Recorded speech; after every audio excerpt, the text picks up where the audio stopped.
भाषा। भाषा सीखने का सहज तरीका। ज्यादातर बच्चों को भाषा उम्र के साथ में आ जाती है।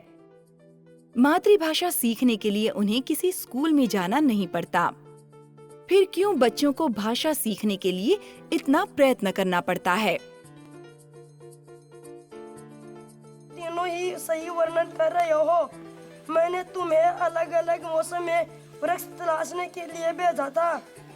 क्यों भाषा को बोलना, पढ़ना और लिखना इतना मुश्किल हो गया है स्कूलों में?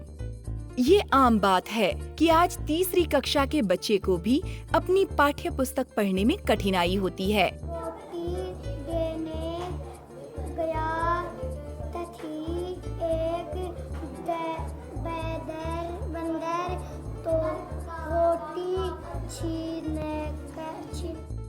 और कई बच्चे पढ़ तो लेते हैं मगर ये समझ नहीं पाते कि क्या लिखा है।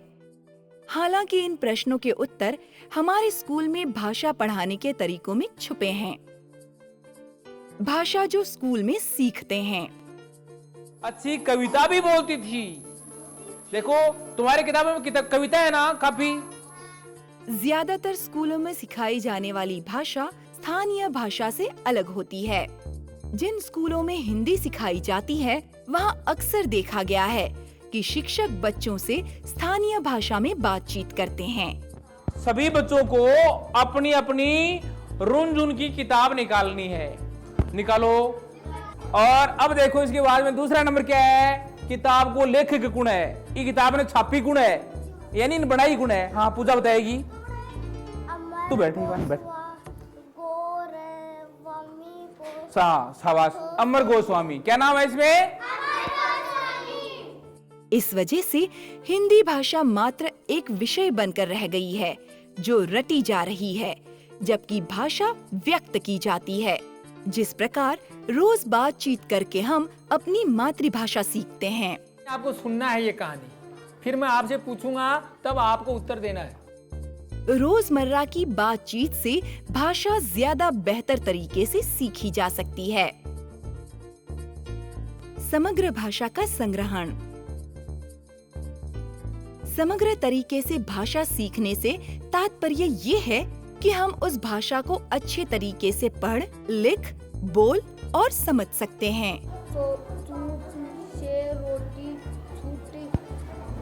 हाँ।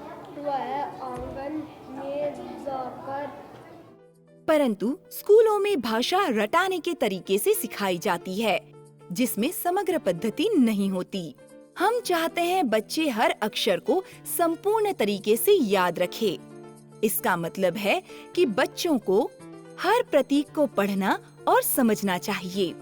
हर मात्रा से जुड़े स्वर पहचान में आने चाहिए। हर शब्द को सही तरीके से लिखना आना चाहिए।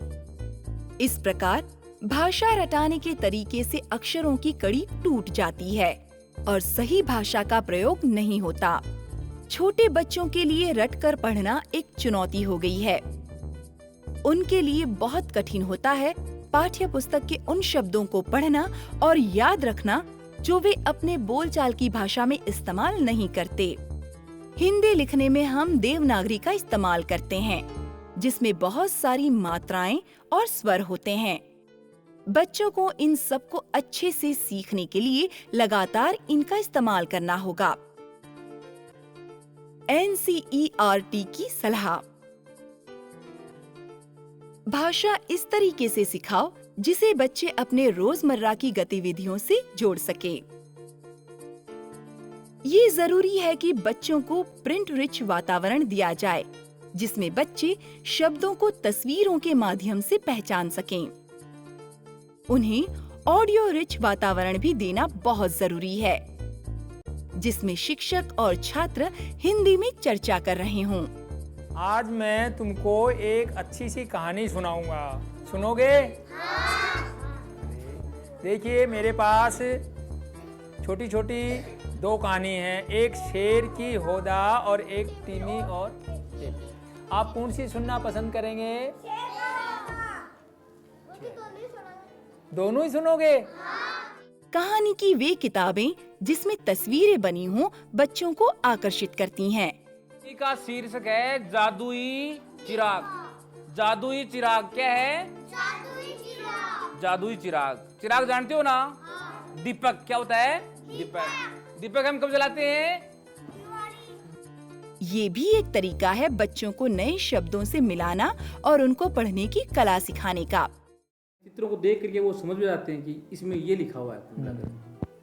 जैसे मान लो ये घर है, यहाँ लिखा हुआ है, तो ये घर को देखेंगे, फिर देखेंगे नीचे कि ये घर है, समझ बढ़ेगी। तो हाँ, समझ बढ़ेगी। अलग अलग तरीके की भाषा के खेल और गतिविधियाँ छात्रों को नए शब्दों से और मात्राओं से मजेदार तरीके से मिलाती और समझाती हैं। कि जो हमारे पास छोटी छोटी चीज़ें हैं, जैसे चित्रों के आधार पर शब्द जैसे कोई हमारे चार्ट वगैरह हैं, उन पे कुछ छोटे छोटे शब्द मोटे अक्षरों में जो ये बच्चों के काम में आते हैं। जैसे मान लो घर है, पानी है, एक अक्षर लेकर के उनको जोड़ने के लिए कह देंगे बच्चों को कि इनको जोड़ो बच्चों, इनको जोड़ करके आप शब्द बनाओ, यानी अक्षरों को जोड़ करके शब्द बनाओ।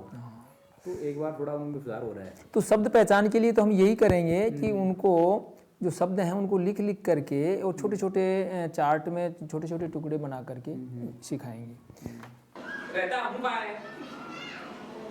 रहता है फिर हाँ, और हाँ, मैं, और हाँ, विकास में, और हाँ, अब देखो ये इनके पास कुल 5 कैरेट है। कितने हैं? 5। और 5 शब्द हो गए इनके ऊपर, हो गए ना? तो इन 5 शब्दों से एक वाक्य बनाना है। वो बच्चे जितना इनको देखेंगे उतना ही उनकी जिज्ञासा इसमें बढ़ेगी। हाँ, ये तो सही है। फिर जैसे कोई शब्द है तो आप थोड़ा सा प्रयास ये करेंगे कि जैसे बच्चा पढ़ता है, जैसे इसमें लिखा हुआ है हम, तो कई बार बच्चे क्या है कि यूँ सीधे ही पढ़ते हैं, तो थोड़ा जैसे उंगली रखते हुए पढ़ेगी। हम अपने जूते और चप्पल यहाँ उतारते हैं। अब हम समझ कैसे बढ़ाएंगे कि ये जैसे जूते, ये चित्र हैं, हम बताएंगे कि ये रूम है, एक कक्ष है, और देखिए किस तरह से जूते चप्पल, ये जूते चप्पल हैं, तो हम बताएंगे जूते, यहाँ बताएंगे ये लिखा हुआ है जूते। तो चित्र के माध्यम से वो ये इन अक्षरों से शब्द बनाना सीख सकते हैं। किशन चंद जी और उनके शिक्षकों ने कुछ इन्हीं तरीकों को अपने स्कूल में अपनाया है। कक्षा में विभिन्न प्रकार की लिखने और बोलने की गतिविधियों ने हिंदी भाषा को जीवित रखा है। तारीफ माने क्या होता है? बड़ाई। क्या होता है? बड़ाई या प्रशंसा। क्या होता है? बड़ाई या प्रशंसा। यूं ही कुत्ते ने भौंकना शुरू किया, कौवा घबरा गया, कोए ने काव काव किया, उसका मुंह खुला, और जो चोंच में रोटी थी ना, वो रोटी छूट गई और आंगन में आकर के गिर गई। तस्वीरों वाली कहानी की किताबें बच्चों में हिंदी पढ़ने की उत्सुकता बढ़ाती हैं। बच्चों को रंगीन किताबें पढ़ना अच्छा लगता है। हालांकि शुरुआत में उन्होंने क्या पढ़ा है ये समझने में काफी मेहनत लगती है, लेकिन बाद में वे बड़े मजे से कोशिश करते हैं। कहानी की किताब जोर से पढ़ने से बच्चों के पढ़ने की कला निखरती है और वे जानने लगते हैं कि पढ़ते समय हर शब्द और अक्षर कितना जरूरी है। आमतौर में देखे और इस्तेमाल होने वाले शब्द। जब छात्र हिंदी में साधारण तौर से दिखने वाले पशु, पक्षी, वस्तु के बारे में बताते हैं तो उनका शब्दों का ज्ञान बढ़ता है।